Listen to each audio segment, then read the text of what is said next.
একটা পাতিল কিনছি 25 টাকা, 25 রিয়াল আর কি। 5 টাকা দিয়ে কিনছি একটা চামিচ।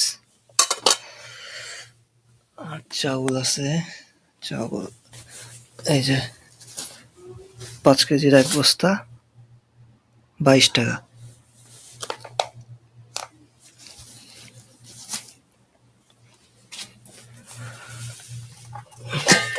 একটা লবণ নিছে 3 টাকা।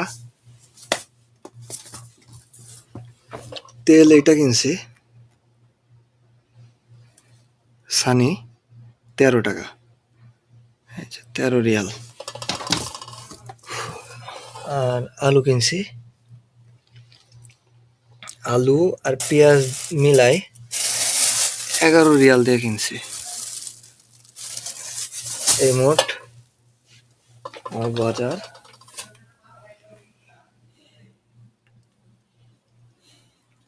এই হচ্ছে আমার বেড, দোতলায়।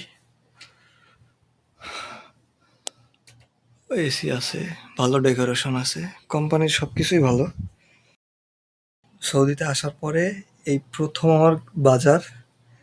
চাউল কিনছি 1 বস্তা, তেল কিনছি একটা লবণ, আর আলু কিনছি, পেঁয়াজ কিনছি। এই আমার হচ্ছে সব মিলায় বাজার। আর একটা পাতিল 25 টাকা দিয়ে নিছি, একটা চামিচ 5 টাকা, চাউল 22 টাকা, তা হচ্ছে 5 কেজি। 5 কেজির একটা বস্তা, এই বস্তা নিচে হচ্ছে 22 টাকা। তেল নিচে হচ্ছে 13 রিয়াল। আর একটা লবণ কিনছি 3 রিয়াল দিয়ে। এই হচ্ছে আমার বাজার শেষ। আর হাতে টাকা পয়সা নাই, স্যালারি পাওয়ার পর হয়তো কেনা হবে। আর সৌদি আসার পর আমি হচ্ছে ভিডিও টিডিও করতে পারি নাই, ব্লগ করতে পারিনি, কারণ আমার জানা নেই যে ভিডিও মানে ব্লগ করলে এখানে ফাইন ধরে কিনা। বিভিন্ন জায়গায় আছে হয়তো ফাইন ধরে, আমি শুনছিলাম আর কি, শিওর না। তো যাই হোক, এই হচ্ছে আমার বেড। এই দোতলায় থাকি আমি, মানে বেডের দোতলায় আর কি। আর রুমটা হচ্ছে 4 তলাতে আছি আমি। তো হয়তো বাইরে যেয়ে আমি হচ্ছে ভিডিও করব কোনো এক টাইমে, সেই পর্যন্ত সময় লাগবে আমার। আশা করি সবাই সাপোর্ট করবা। আর আমার অনেক বন্ধু বান্ধব আছে ভিডিও করার জন্য বলছে, কিন্তু আমি হয়তো সময় পাচ্ছি না, ডিউটি থাকে। আমার হচ্ছে বাংলাদেশি যখন 5টা বাজে ওই টাইমে আমার ডিউটি। আর বাংলাদেশে যখন হচ্ছে আপনার হচ্ছে ভোর 4টা মনে হয়, ওই টাইমে হচ্ছে আমার ডিউটি শেষ। এই জন্য হচ্ছে অনেক সময় ভিডিও টিডিও করা হয় না। তো সামনে ভিডিও করব, আশা আছে।